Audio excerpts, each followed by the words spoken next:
Madam, a god doesn't plead.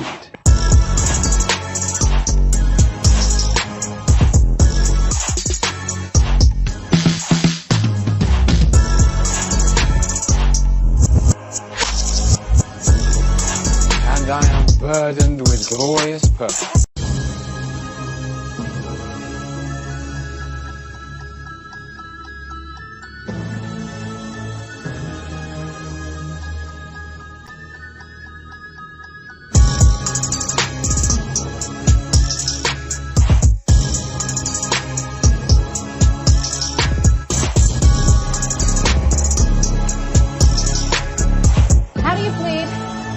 Madam, a god doesn't plead.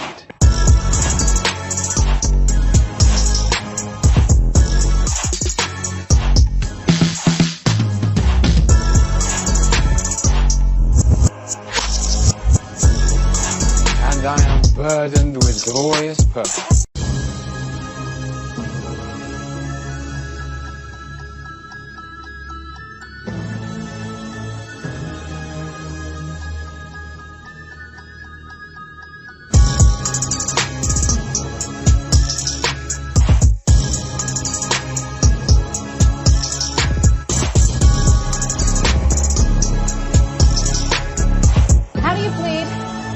Madam, a god doesn't plead.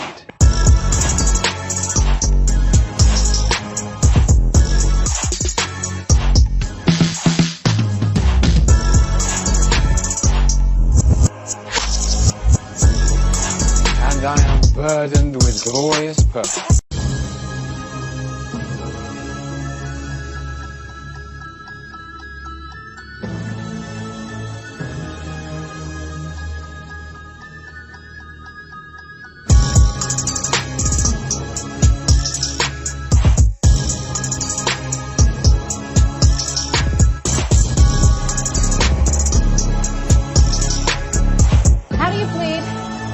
Madam, a god doesn't plead.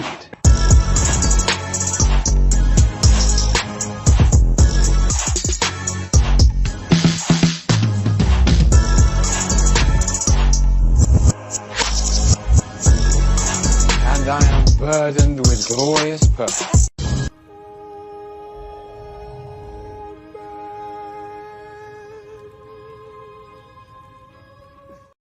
What's going on, everyone? Hello, hello, hello. How are you all doing out there this lovely, lovely Friday evening? I really do appreciate you tuning in to another great, epic episode of Just My Opinion Reviews. Guys, we got a recap for you. We are talking Loki Season 2, Episode 6, titled Glorious Purpose. Loki learns the true nature of glorious purpose as he rectifies the past. Guys, if you did not know already, this is going to be a spoiler-filled recap, okay? I'm going to spoil this season finale episode up, down, left, right, in, and out as if you've already seen it.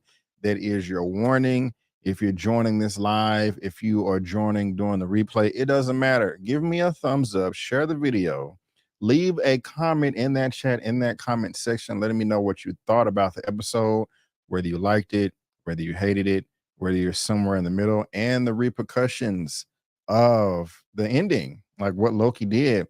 Do you think it's going to have a big significant impact on the rest of the MCU, or it's going to be forgettable, kind of like some other conclusions that they've been summing up lately?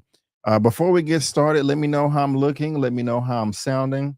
Let me know if I am crisp. Let me know if I am clear. I would really, really appreciate that, guys. Really curious to see what you guys have to say. I see we got 18 people watching right now. Shout out to all of you, 18 lovely, lovely people. I do appreciate it. Had a comment earlier that somebody dropped a few hours ago, but it's not populating up anymore on the YouTube site or StreamYard, so I can't pull it up. So I don't want anyone to think that I'm ignoring their comments. But the first one that I can pull up is from Minister Crush. What's up, B. Avery and fam? Been a while since I be on a live chat. Glad to be here. I'm glad you're here too. Thank you, Minister Crush. I really do appreciate it. And the guys, don't forget, let's get those thumbs up. Those thumbs up. Bruce, Just My Opinion Reviews. Spoil it up, down, left, right. Let's get it. All right. I love it. Thank you. Thank you for the enthusiasm. Dre the Prince. Yo, what's up, B? How you doing, Jay the Prince? Thank you for being here. Let's see here. And I think that is everybody. So we got that's shouting out right now. We got Minister Crush, we got Bruce, we got Dre the Prince. And what did y'all think about the episode? Did you like it? Let me know. I'm also ready for Eman's live tonight. Yes, he is going live right after me. But what did y'all think about the episode? Was it fulfilling for you? You know, Disney Plus Marvel does not have the best track record as far as these Disney Plus shows. We all know that. I'm glad they are correcting the ship, though. I'm glad that Kevin Feige has come out and says, hey guys, we are finally going to be paying for real writers that are skillful and not just graduated from college yesterday. I'm exaggerating a little bit.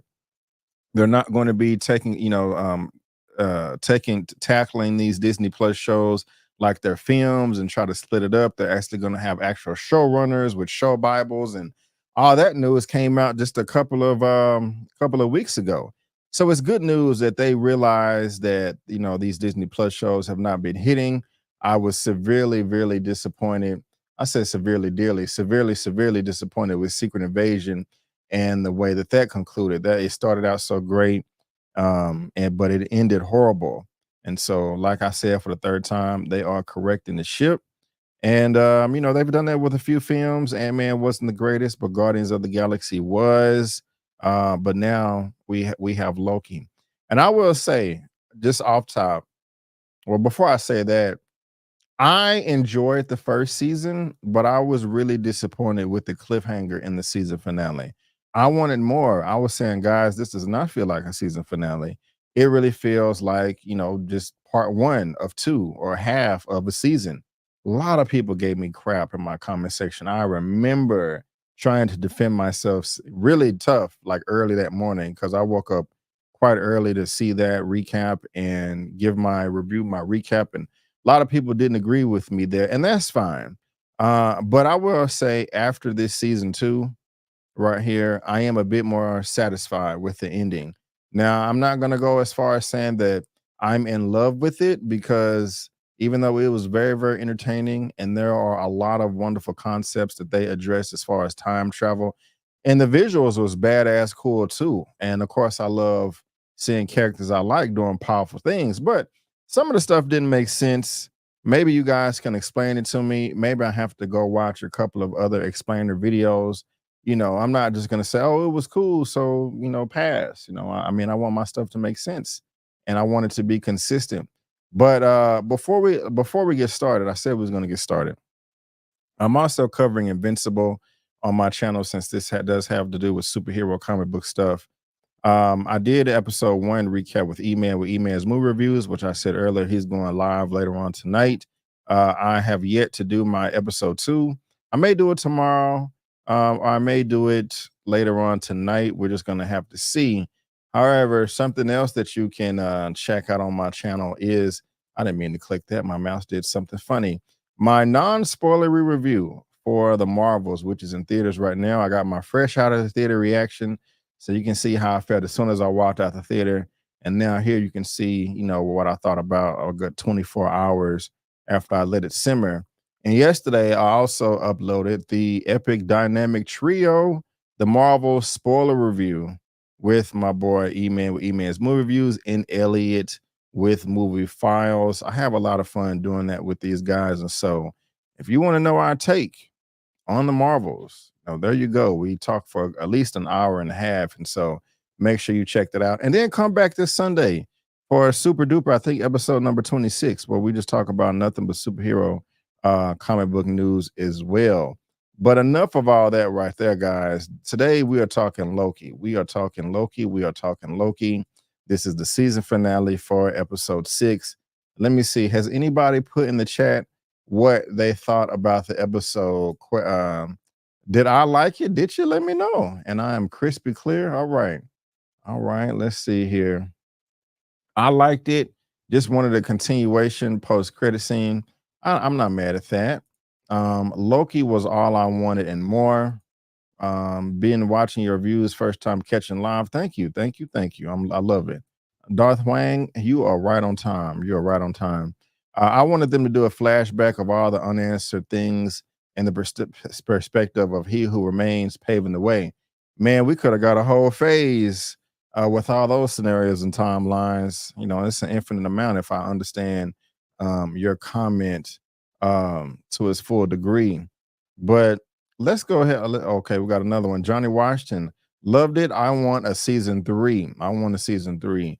You know, I wouldn't mind a season 3. I really wouldn't. I would love to see this Loki that is now the god of stories, or Loki who remains.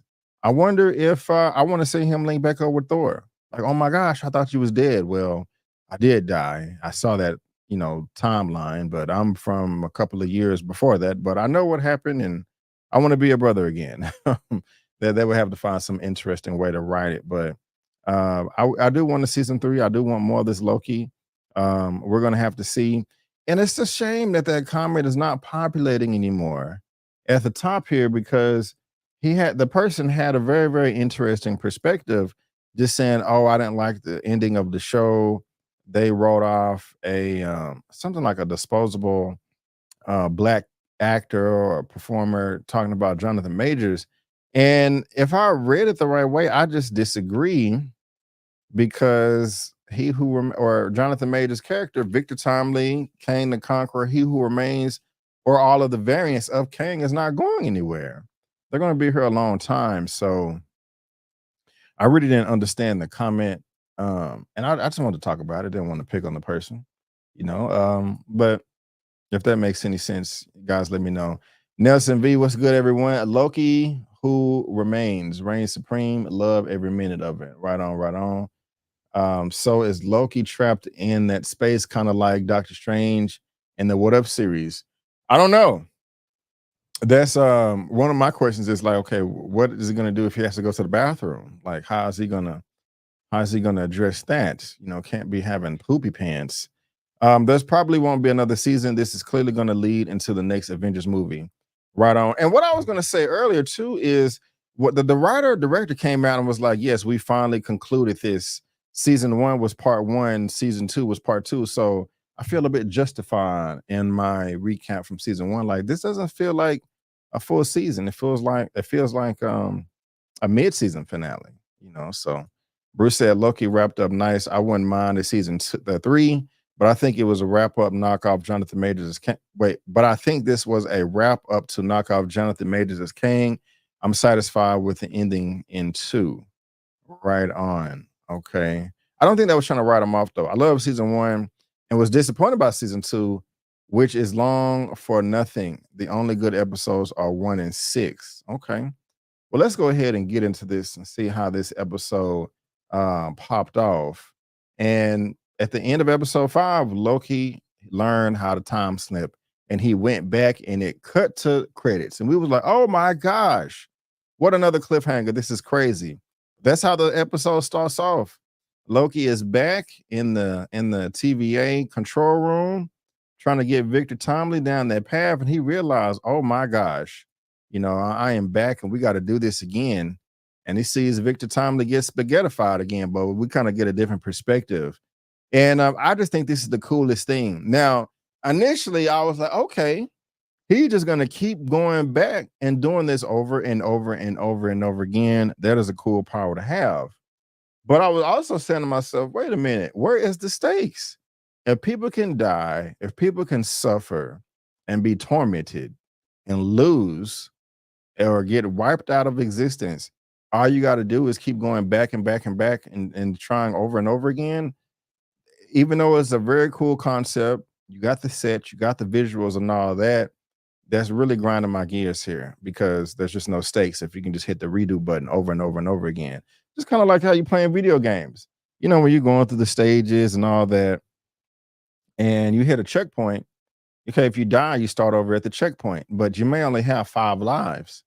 But if you waste all 5 of those lives, you got to start. You can't respawn at the checkpoint anymore. You got to go all the way back to the beginning.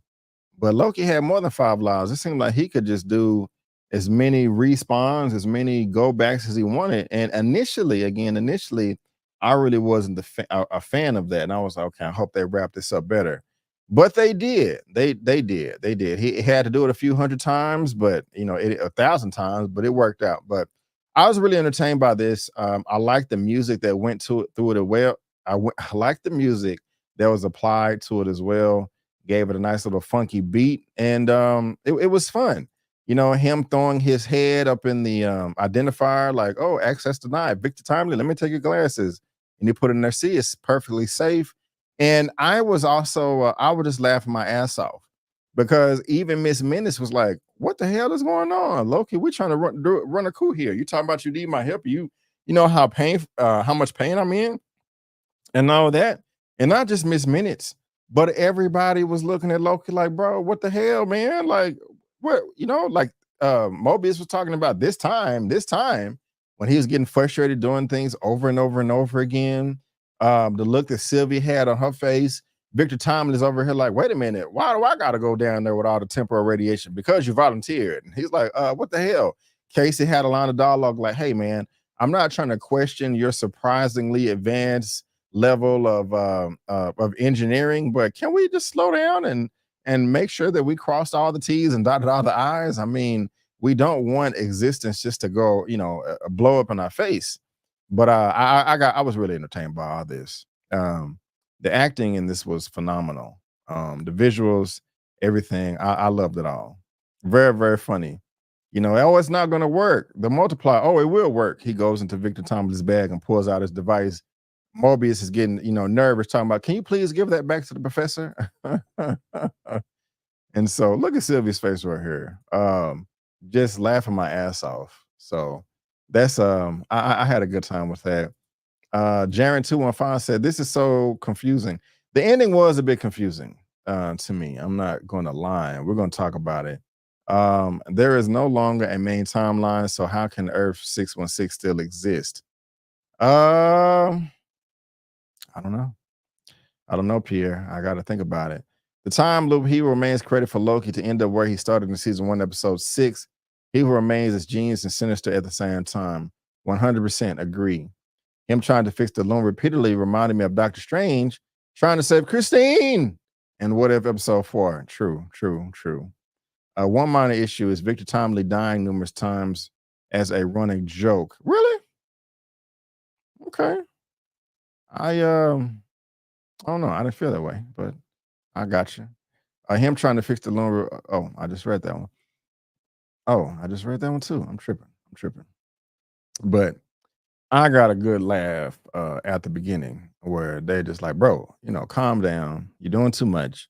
We need to slow down." Victor Timely in his little suit talking about, "This seems a bit rushed," And again, when I did a recap for episode 3, I remember me saying that I really didn't care for Victor Timely. I remember, I like He Who Remains and I like Kang, but Victor Timely was a bit annoying to me. Just this kind of kooky, wonky attitude. It just really wasn't working for me, but I ended up really liking him in this season finale. I don't know why. He just kind of won me over. But this is dope. All this is just fantastic. What the shit are you doing? Trust me. No, I can't trust you, bro. Do you see what's going on right out the side of the window? The timelines are expanding and duplicating and about to blow up in our face. I can't. So yeah, that's interesting to me. I did like that though. I did. 1 second here. 1 second. Let's see here. But also this right here was perfect because Loki, it's just his personality and his delivery as well. He knows that he's being very demanding and bossy right now, and nobody wants to work with anybody like that. So he's trying to be as polite as he can, giving instructions while also great customer service. Just like, "Hey, you're doing great, Victor. I believe in you. Time to be brave. Okay, get down there as fast as you can." He's trying to be polite. He's not trying to yell at everybody and, why don't you listen to me? Go faster. God damn it. We're all going to die. He's just, "You're doing great. Take your time. One step at a time, Victor. One step at a time. You can do this. I believe in you." Also, when I was watching this, I was laughing because I was saying to myself, man, who in the hell designed this? Like, what is going on? Why would you make this pathway so long? You know what I'm saying? That just that doesn't make you're making this difficult for you. This fail safe. If something goes wrong, you want to be able to solve the problem as fast as you can, but you got a 6 football field length pathway. You're making it much harder. Finally, a worthy opponent.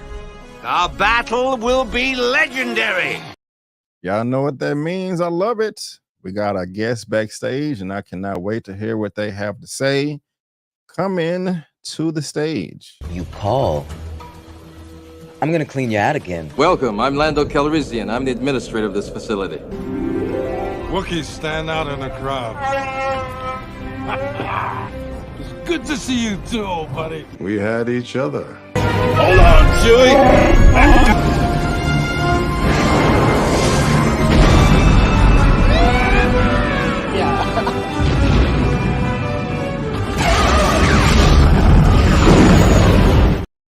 There he is right there, hardest working man on YouTube. It is Elliot with Movie Files. What's going on, my guy? How you doing today?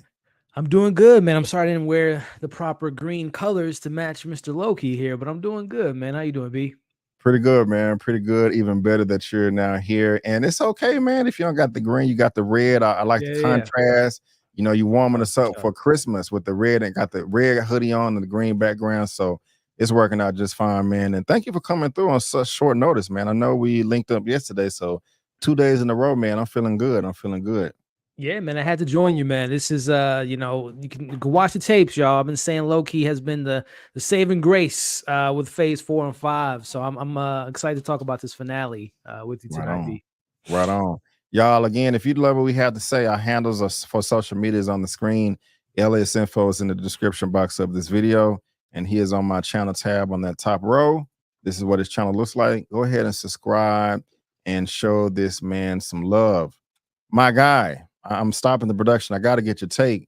What did you think about the finale, man? And let me lead you up to it. Disney Plus, Marvel shows have not been the best. A lot of complaints. You know, I didn't want to drink the Kool-Aid for the longest, but I was saying to myself, y'all got to do better. Right, and right. Secret Invasion was the ending was not the best. You know, it started out great, but a lot of people are saying right now, man, that Loki is the strongest Disney Plus show. I know that's a low bar, but at least they're you know, ending on a high note. But how did you feel about the season finale of the show? What say you, sir? What say you? Season finale to me, B, was nothing short of masterful, if I'm being quite frank. No action. No crazy visual fights between Loki and He Who Remains and stuff of that nature. It all relies on riveting dialogue. When you can have a show of just characters talking and talking with such urgency and, you know, catastrophes and timelines destroying and have me on the edge of my seat throughout the whole time, because I'm a big science fiction fan. That's my favorite genre. So time travel, multiversal threats are something I always appreciate and love. And I just thought that they really stuck the landing.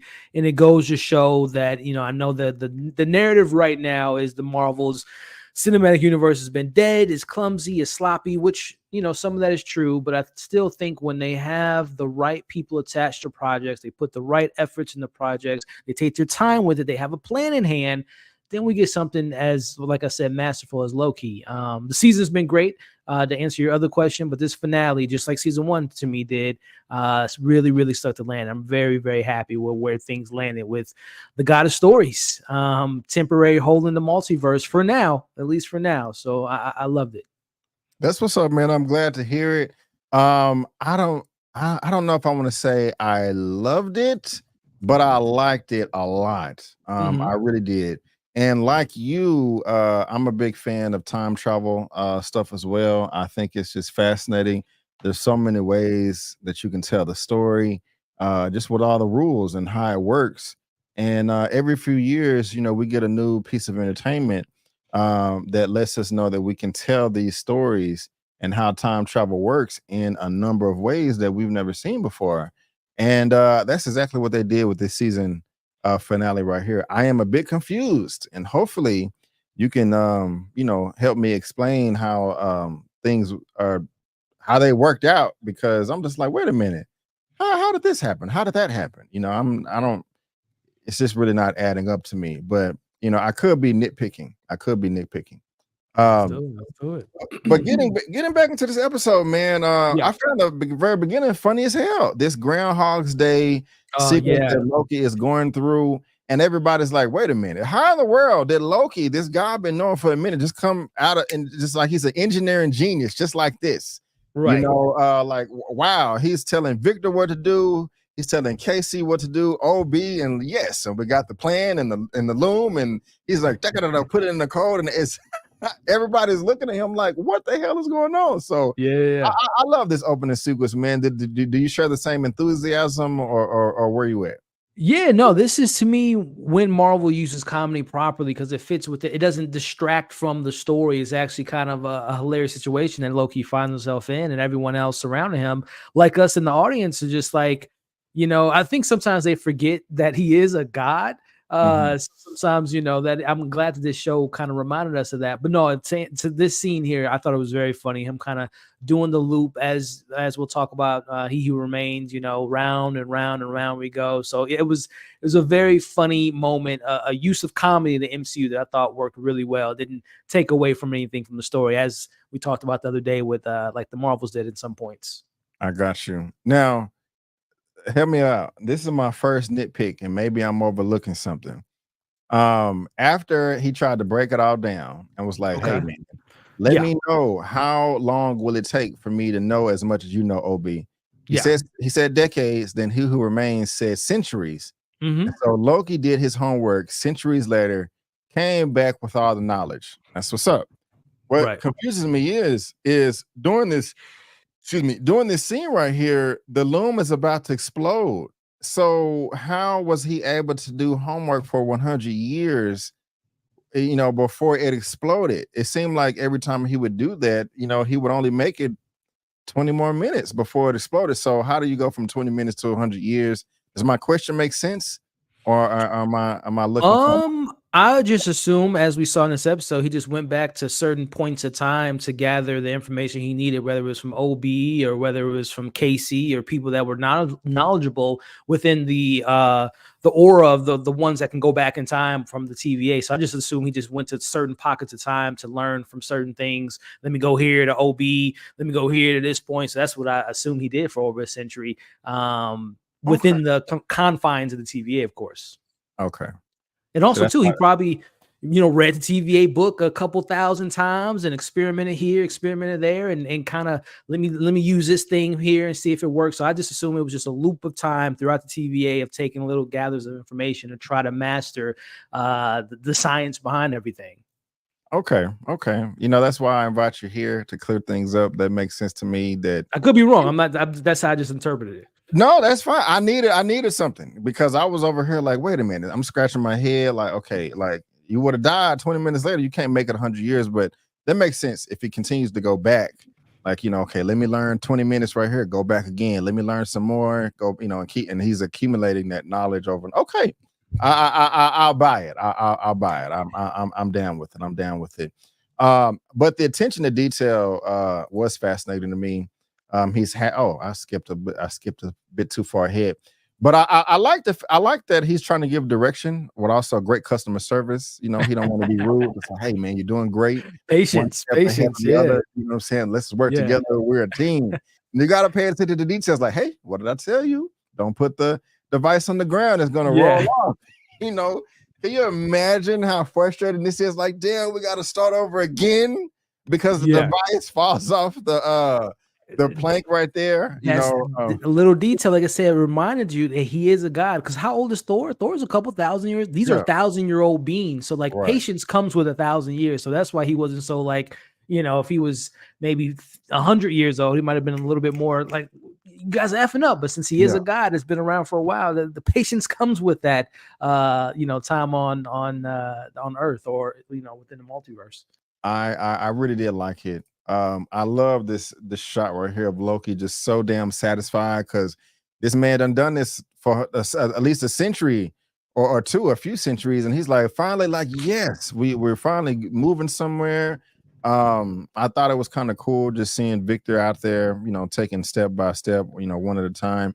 But before you popped on, one of the things that kind of got to me was, and even though the Groundhog's Day sequence was cool, him going back time slipping, I was like, there's really not any stakes if he can just go back and redo it over and over and over and over again. I mean, that would get kind of boring. But what I really did like the direct, and I think this is like at the 16-minute mark, they figured out that something is still wrong. Like they thought it was working, but they found out that it was inevitable, that no matter what they do, that they can't stop it.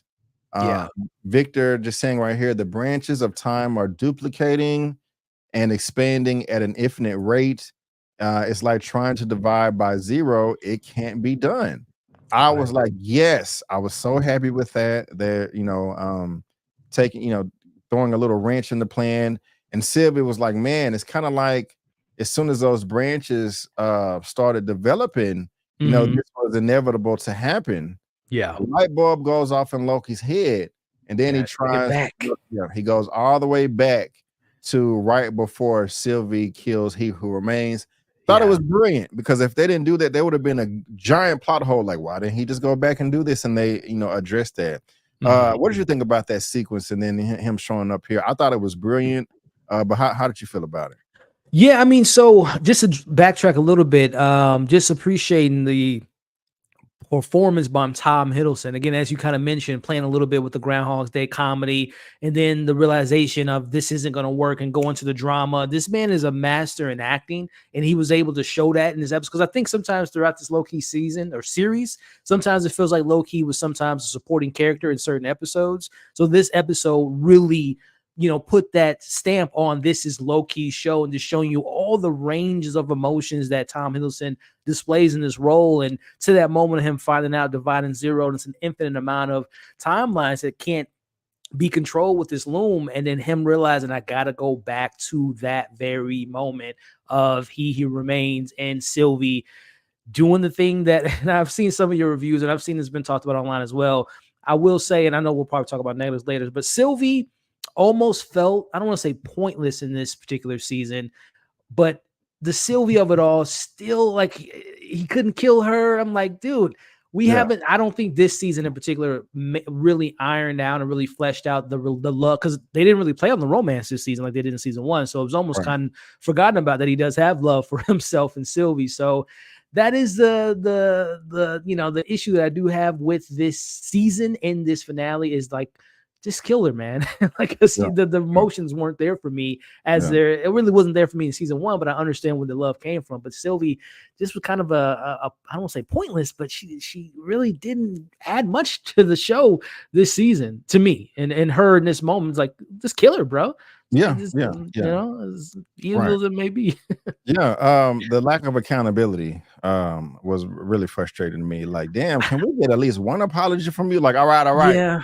I know this is my fault, guys. The apology I wanted, I understand why she did it, because the same thing of like the Peter Quill conversation with why he hit Thanos, or we've seen other characters make outrageous kind of world-ending decisions that, just it goes to show that even though Sylvie's a god, she still has those quote unquote human emotions, that her emotions got the best of her, even though she is a god. So I don't want to say it's justified. I understood why she did it, but yes, to your point, she never took that accountability. And the season almost kind of, I don't want to say brushed it off, but things were moving so quickly. Like, even though this is 6 episodes, this only takes place in like 24 hours or so that all this went down. So I don't think they had the moment to actually sit down and talk to Sylvie about if she feels bad for what she did. Yeah, man. I really would have liked that. But she didn't. But what I did like about this episode is it just seemed like everything was inevitable. Like, He Who Remains is that dude. He's talking crap to Loki, like, oh man, you didn't think I didn't think this through? Like, come on, you thought that you was really doing something. You figured out the system. You was gonna stick it to the man. And over there like, you son of a bee. Like, I was rolling like, damn, this is great writing right here. Yeah. And I keep talking about it being inevitable. Like, I was like, wow, no matter very Thanos, huh? I am inevitable. No matter what decision they make, it's still going to happen the way that he wants. Yeah. But if Loki would have killed Sylvie, I still would have liked to see what would have happened if he would have stopped her from doing that, but we didn't get to see Mm. that. So they didn't really do the best job of like you just said, expressing Loki's love and admiration for Sophie, and why he wouldn't kill her, because I was over here screaming and things too, like, man, if you don't kill this one person, Right. that's being responsible for all this stuff. And so, quite interesting, but a little annoying, but not a big deal. Still loving the show. Still loving the show. You guys in the chat, you guys in the replay, let us know what you thought about that, if you agree or disagree. I see we got Tamika right here. Where's our comment? Because I agree. I can't find it for some reason. I saw it on the other screen. She was just saying, I can't stand Sylvie. And so Yeah, it's a character that I think I know she has fans, and I like the actress. Don't get me wrong. I just don't think she was as well written as some of the other characters. Like, she was almost meant to be so defiant and the rebel that it's kind of hard to root for someone that, like you mentioned, doesn't take accountability, always seems to be doing the rebellious thing. So it was hard to really root for Sylvie at points. But again, there's no fault to the acting. I just don't think that the character, I don't even think they meant for us to really be in love with the character as much as Loki, just because she was so defiant. Yeah, I got you, man. And I was surprised that we got so much from Jonathan Majors here. He Who Remains. I really liked him in this episode. This was my favorite episode of him out of season 1 and season 2. Just so confident, just had the plan. Like, come on, bro. You think I was really going to let her sit here and kill me? How many times we had this conversation? Oh, the time slipping, you ain't discovered the power yet? Oh man, I thought you would have got that a long time ago. I was like, man, and Logan's over there just defeated mentally, just like, this guy here, and he done thought about everything. You know what I'm saying? Yeah. So I love that, the way he pulled out his TIM pad and just be like, look, bro, the loom is just a fail safe. All it is when it does explode, it just deletes all of the brand's timelines and saves the sacred timeline. So, and he also was like, look, you can either kill her. But wait, no, I forgot exactly. Wait, kill her, and we try to protect what we can, or let her kill me, and there's a multiverse war. Jonathan Majors, man, he's not going nowhere. I just said it because somebody at the beginning of my show said that they wrote him off and he's not coming back. I don't think that's the case at all. But love Majors, man. Do you share the same enthusiasm and passion, or? 100%, 100%, man. And I'll get back to what you just mentioned, because I think the person that made the comment isn't completely wrong. I think they did put in a little bit of a little wiggle room for themselves if things don't work out with Majors and all that. But to answer your question, Jonathan Majors, fantastic, bro. Like, it's the confidence, it's the charisma, it's the overarching nemesis, like menacing nature of He Who Remains, that he's not just 10 steps, he's 100 steps ahead of what's going on in the situation. And it's, again, he's been in this situation before, and he's just so much wisdom. And again, I love the way Majors plays his role. Yeah, but I'm torn, but I'm gonna have to revisit this one and watch him in season 1, because both of those performances were great, in my opinion. But yeah, like you mentioned, the taunting of the sorts to Loki, and how he was just like, you thought I was gonna what? Just the confidence that he has as a character is just absolutely incredible, man. So shout out to Jonathan Majors. I'm sure we'll talk about it again at some point, but fingers crossed that he can continue the role, because he's killing it, man. He's so great in the role. This is true. This is facts. This is facts. But he's like, I'm gonna change the equation, and as well as Jonathan Majors is doing, so is Loki, Tom Hiddleston.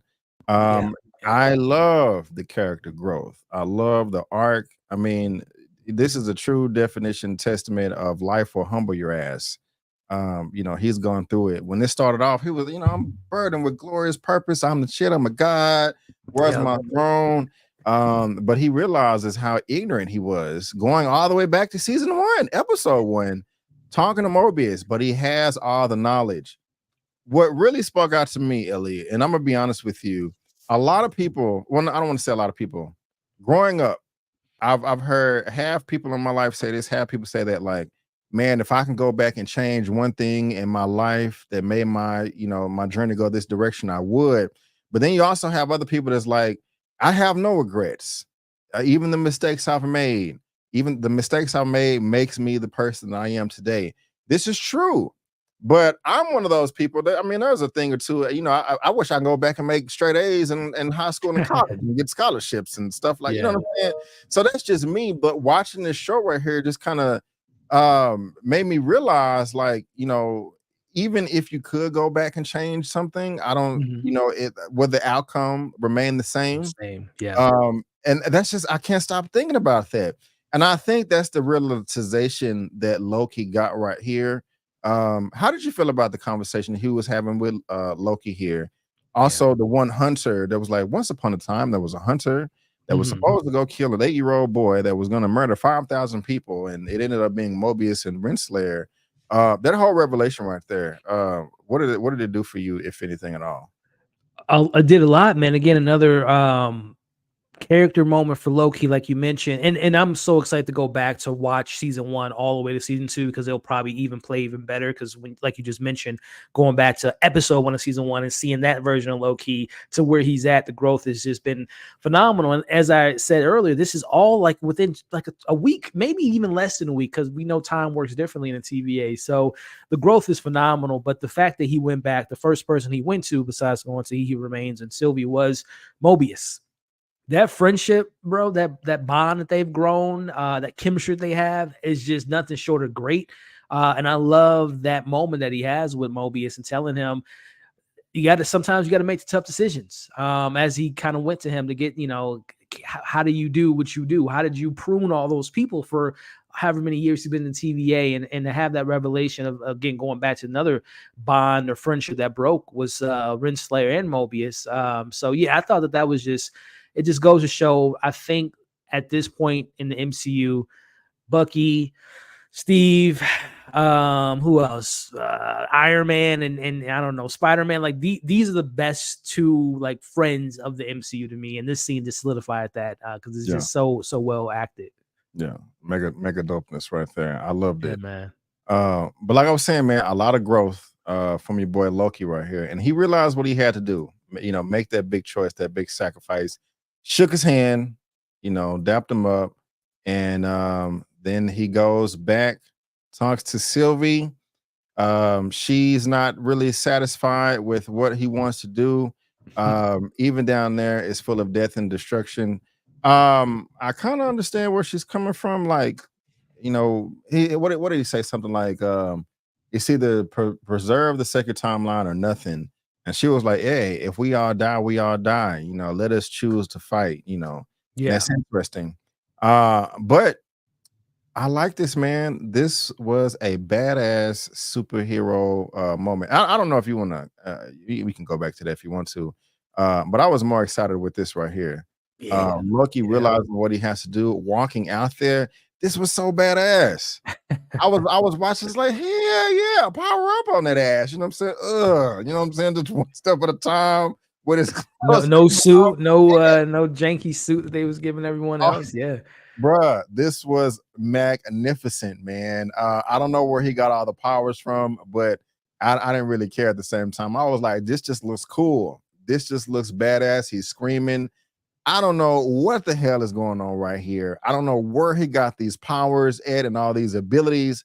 It was badass, man. It was. What was going through your mind? Let us know, because I'm very, very curious. Man, I mean, so yeah, going back just a little bit to when he was talking to Sylvie, again, her talking about, you know, she grew up in apocalypses, so she kind of understands that whole idea of like kill to be killed, you know, last man standing type of, you know, mindset. So I kind of understand where she was coming from there. But yeah, to this moment, as we, you know, as you beautifully called it, the superhero moment of a sense of him having his glorious purpose. This is such a great moment, because I'm gonna need Marvel to take note of this and please make it happen. Natalie Holt, not only is, you know, Tom Hiddleston, the writers, directors are great. Natalie Holt is the composer of this show, and I'm a big score head. The Loki score and theme is the top 3 in the MCU, top 2 maybe in some cases. I'll give it that score adds so much depth and so much emotion and just so much badassery in this moment. And to answer your other question about this powers, I'm trying to remember what the name of the episode was, but this to me was a callback to when he met his variants in the Void, I think it was called Journey. Was it Journey and Mystery? I can't remember the name of it, but either way, when he met the old version of Loki by Richard E. Grant, when he taught him, like, we have powers, like we have so many abilities and so many things we could do. So to me, that was him tapping into seeing his older version being able to create that mirage or that illusion for Goliath or whatever that creature was named to be distracted. That was Loki doing that, essentially using deep down in his powers and his skill set to break apart the loom and to become, as we see, the Loki who remains, the god of stories, man. So, whoo, and we've been talking about some of these visual effects with the MCU lately.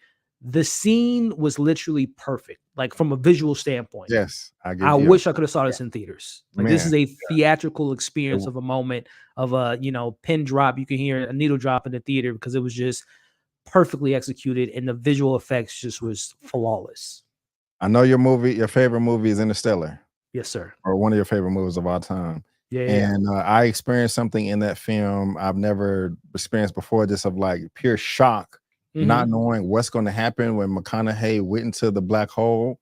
I was like, oh my God. Yeah, what is about to happen? That's damn near how I was feeling doing this scene right here. Yeah. With all the lines. And I didn't know what was going on. I didn't know what he was doing.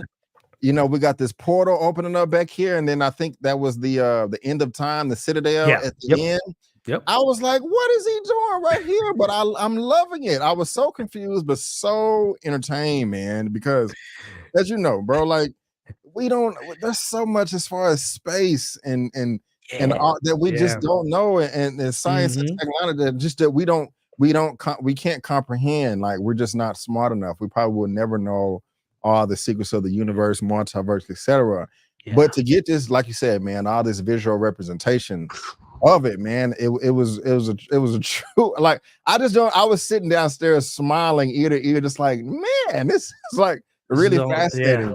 And I don't get like that often, bro. Like we were saying yesterday, we got 33 MCU movies, at least 10 shows. I may be off, but this is experience I haven't had in MCU yet.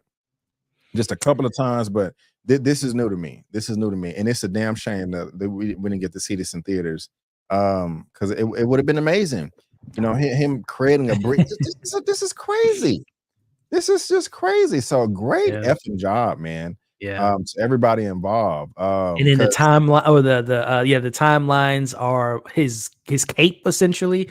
Come on, man. The visuals is astounding. Yeah. Crazy. My only criticism is still, I don't understand how he's able to do all of this. I mean, I like that it's a bit unknown and it's mysterious. But at the same time, I want more answers. But he sits on the chair. As far as how he's able to I just want to know what it all means and what's next. And I just want to know, like it's I can't think of the word, but it's just left for your interpretation. And then you got this tree. There you go. And then you got this tree right here too. Yeah, I mean, he just really created his own little reality. But while I'm having a good time with this, Elliot, I'm also frustrated with their explanation of timelines, universe, and multiverses. Is this? I mean, does he have all of what he did in this episode? Is this still just taking place in the 616 universe? Or do you think there's more applications as well too? So makes sense. So I think one of which the capabilities of what he's able to do. I think, again, I know the MCU hasn't done the greatest job of exploring the powers of a god. I mean, we literally saw Thor light up a sun, the star, with they have capabilities that I don't think the MCU has fully explored. So I guess in my mind, the headcanon just kind of makes sense that he's capable of doing this. Into that representation of the tree, if I'm not mistaken, I'm not too shabby on my Norse mythology, but that's not necessarily, it's like essentially the tree of life, which comes from Thor and Odin. And if you recall back to, I think it was Captain America, the first one, when we had Red Skull in front of that tree, which I believe is the same tree, just talking about the significance of it all. So that manifestation of how he created those branch timelines is what he knows of the tree from where the Norse mythology kind of comes from. So that kind of ties back to just his lore and his, all the stuff that comes with, I think it starts with, I can't think of the actual terminology of it. It's not the tree of life, but it's in the sense kind of a similar philosophy behind it. But man, he's a god, man. He's capable of holding the strings of time and sitting down on his throne that he was always wanting since we first met him in 2011's Thor, and to have that him sitting at the end of time. And again, I know there's a comic book run of him being the god of stories and kind of have a similar play out, but I just thought it was just so well put together as far as a character arc from when we first met him of I'm burdened of glory and I deserve my throne, and to have him sit in this throne of loneliness, because that was something that he always was fearful of being alone, and now he's alone, but he has stories, he can capture all these different stories and all this stuff. So it's just a poetic way of ending this character for now, because I'm pretty sure he'll be back somewhere down the line, at least for one of the Avengers films. But I thought it was beautiful, man. It was a beautiful moment for him to finally, we saw that version of Loki in our timeline and ending in Infinity War, and then to see him still have that kind of, at the end of the day, he is destined to be a good guy eventually, which we see in this moment here. Yeah, man. Y'all let us know what y'all think about that, all your interpretations as well. We're going to go through all these comments. But after he does that, it's after. And Loki has created a new TVA, a new sacred timeline. Maybe correct, incorrect there. And help me out, Elliot. I think that everybody here has all the memories of what happened prior. And there was also one particular line of dialogue. They said that, because B15 here was saying, hey, I'm going to the war room. We're tracking all of he who remains, or all of his Kang variants. Do they know that we exist? And I think Mobius said no, but also that they hunted down the Kang variant in the 616 universe adjacent. I think when they say adjacent, they're meaning the quantum realm. So that's also making me think that Kang the Conqueror is not even the main Kang, or the he is. Kang. It could be one that's even more powerful than him. And so that really put a smile on my face right there. More to come. And we got a new book right here that Mobius is looking after. We got this shot right here of Victor Timely, that he does not get a cheat handbook, that he may have to get his knowledge from scratch. So with Loki being the god of stories, he may have stopped the loop, the time paradox. Can't wait to hear your thoughts on that.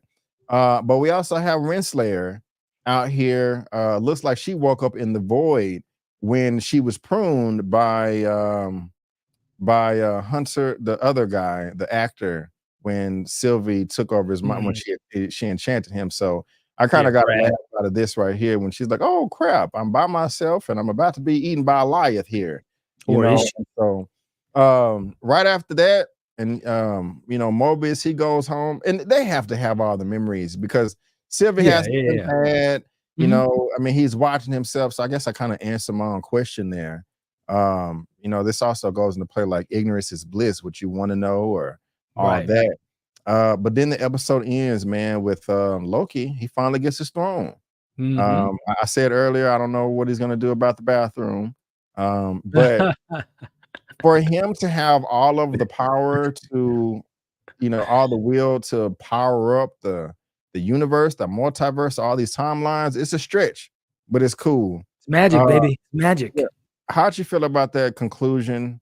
Them wrapping everything up, after Loki made he sat in the throne, and it's afterwards, and we get this new TVA, and from then on, how'd you feel about that wrap up? Yeah, we got Miss Minutes 2.0. The new Megan crazy killer doll. Hopefully, her circuits can stay not wanting to kill everyone, but I'm sure we'll get more of her in the future.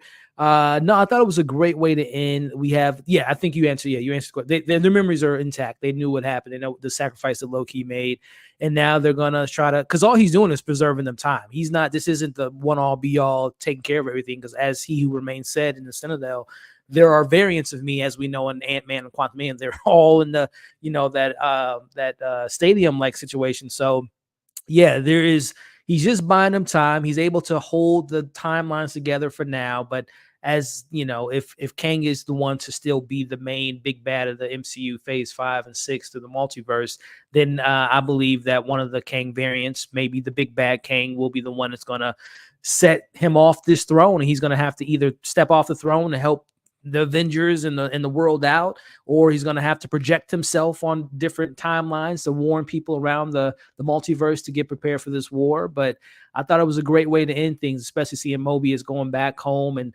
watching the life that he could have had, and taking it all in. Not sure what Sylvie's going to do. Hopefully this is the last time we get her in that mullet haircut. Maybe she'll open up a burger franchise of her own, and we'll never see her again. But yeah, we got her 100B15. Great way for her to end her story, taking care of the TVA. And Ravonna, I don't think this is as Goliath or Eliath eating her as obvious as it may seem. I think that might be a Kang variant that might have tamed Goliath and might be, on the shoulder and powering up, because she didn't look scared. She didn't look like this is my moment. She looked like she was kind of upset when it got closer and closer to her face there. So I don't think this is the last that we've seen of her. And I'm pretty sure we're going to get more of her and get that romance or that really deepened relationship that are in the comics between Kang and her. So definitely expect more of her. And also in that scene, they revealed that there was a stat or for all time, alluding to the TVA at one point, was pruned and put into the void. So I think she's gonna find her way out, and I think a Kang might be one of the reasons she gets out of this. But yeah, man, I thought it was just perfect to see him sitting there on his throne and keeping things stable for now, because I do think a Kang variant, the big bad Kang, if they keep that story intact, which I hope they do, will have Loki stepping off that throne, because them Kangs are coming. Yeah, and also with them saying that the Kang in Quantumania was a variant, I think that'll make a lot of people happy, because so many were disappointed that he was defeated by ants. So if he's not the top dog, that's the way they can kind of retcon or fix that. I'm gonna have to go back and watch Quantumania, even though I'm gonna probably just fast forward to that ending, but because I remember the one of them saying, they're getting close. I can't do the voice. I'm surprised he was able to do that for that long. But they said they're touching the timeline. They're affecting the timeline. So they're gonna peep game. They're gonna find out that the TVA exists at some point, and that's hopefully when we get that multiversal war. Yeah. One more quick question. I've heard people speculate that they think that Miss Minutes is going to be the new Ultron whenever he comes back. And I know there was a big storyline where there was an Ultron versus Kang. He just kept opening up portals to try to beat Ultron. It was so difficult. You think that's the case, or you think there's two separate characters? They're gonna keep it two separate characters. I would keep it separate, just because I do think Ultron's still out there, and I hope that we get a continuation of Ultron. I know there was at one point some rumors around that Ultron might play into Armored Wars. I would, because I think Miss Minutes is a whole completely different character. I don't think she's in the comics like that at all. I think they created this character. So I would like Miss Minutes to just kind of stay in her own lane and hopefully get Ultron back, because Age of Ultron did not age well for me over the years. But yeah, It did not. I want to thank the first super chat that we have today from Anisi Smith for $5. I really do appreciate that. I couldn't really. Okay, here we go. What a money reside, what a money reside, what a money reside, what a money reside.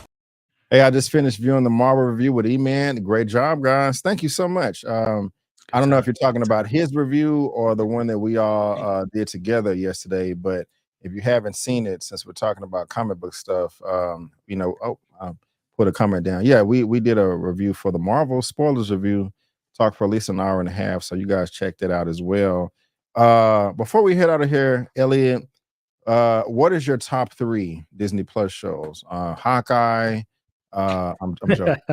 what are your top 3? I'm pretty sure this Loki is going to be in there, but where you at on that? Loki season, I got to revisit 2, but season 1 still number 1, then season 2, and then WandaVision. Okay, I ain't mad at that. I'm gonna steal yours and say the same or whatever. Any final thoughts before we head out of here, sir?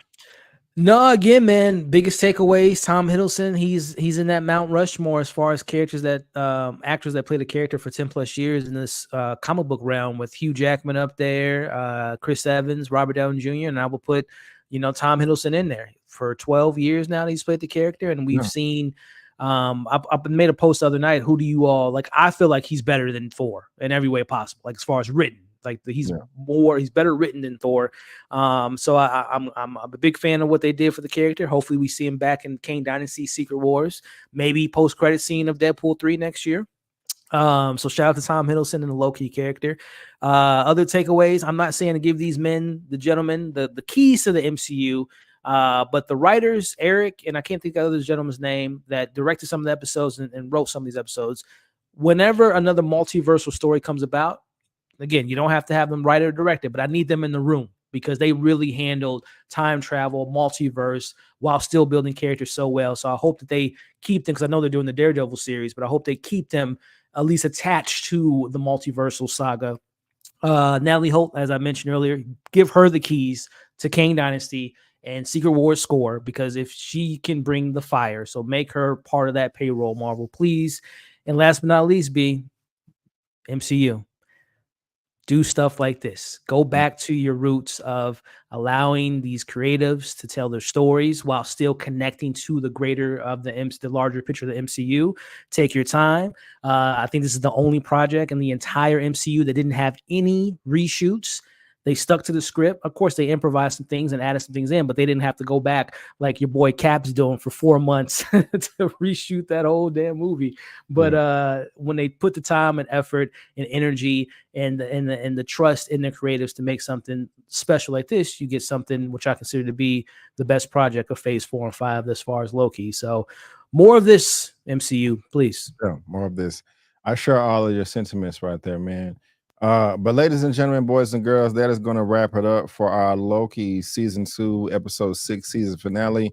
We really do appreciate it. Thank you so much for tuning in. Also, check out my my out of the theater reaction for the Marvels.